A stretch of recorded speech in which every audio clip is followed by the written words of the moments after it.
going on, Jerome's? So today is the final day of top 30 visits. Well, we need to stop calling them top 30 visits because I think people miss the point. You see a lot of fans of various teams really upset when they're like, why are they bringing in a UDFA as a top 30 visit? These visits are for the top players. No. But teams attack this very differently. The Rams famously don't do any 30 visits at all, which is really stupid and arrogant, but some teams bring in high-profile players. Some teams focus on day 3 UDFA guys, and I think it really does matter, like the situation the team is in for the draft that season. But for the Vikings, what Kwesi has done precipitously over the last 3 years is really hammer in on UDFAs as well as day 3 guys. And I think that's why the Vikings have had a leg up in the UDFA department. Which, by the way, as we said before, it's a lot more difficult to wrangle in undrafted free agents than it is to draft a player in the 6th, 7th round. Because UDFAs, some of the players like Jashawn Jones last year can get more guaranteed money than even 4th round picks. It's kind of crazy, but it's true. And you do have it's like signing a free agent. Like they have to choose you versus in the draft you choose them. So I think the Vikings should get some credit for being gangbusters in the UDFA department over the last couple of seasons, including back in the day. Thielen, CJ Ham, Sherrills, although all 3 were local, so maybe not. Screw them. Screw everyone. Skull production value. No, just kidding. But overall, so we did an initial list last week when 30 visits began, and there's been some additional names added.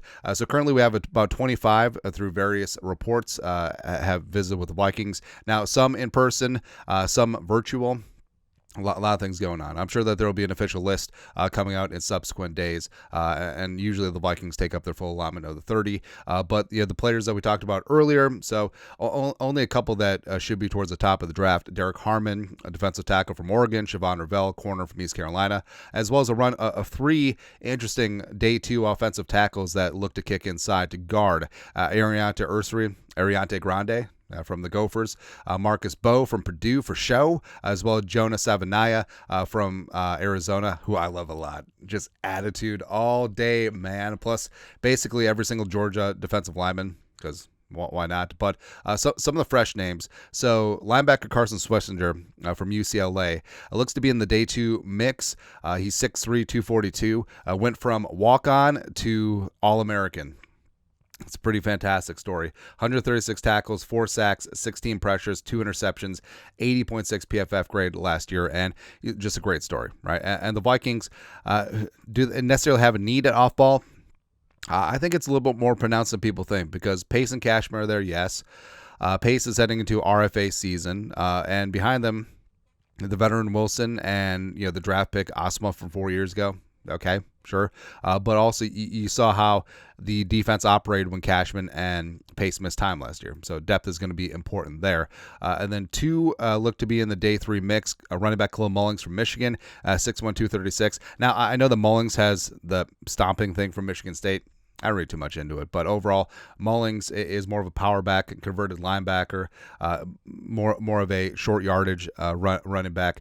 948 yards rushing, 12 touchdowns, 5.1 yards per carry. Solid in pass protection as well.